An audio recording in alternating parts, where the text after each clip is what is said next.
السلام علیکم، آپ دیکھ رہے ہیں میرا یوٹیوب چینل سنگار علی۔ اور دوستو، اگر آپ میرے چینل پہ نئے ہیں تو چینل کو سبسکرائب کریں اور بیل آئیکن کو ہٹ کریں۔ اور آج ہماری ویڈیو کا موضوع ہے اصول دین۔ اصول دین کتنے ہیں، اصول دین کیا ہیں، آج ہم ان کے بارے میں جانیں گے۔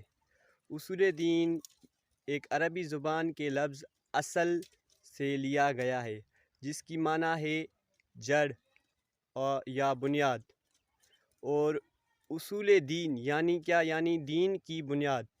دین کی بنیادیں 5 چیزوں پر رکھی گئی ہے۔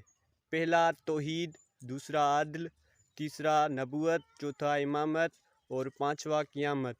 اور ہماری یہ چھوٹی سی ویڈیو اگر آپ کو اچھی لگی تو ویڈیو کو لائک کریں، کمنٹ کریں اور شیئر کریں، اور سبسکرائب کر کے بیل آئیکن کو ہٹ کرنا مت بھولیں۔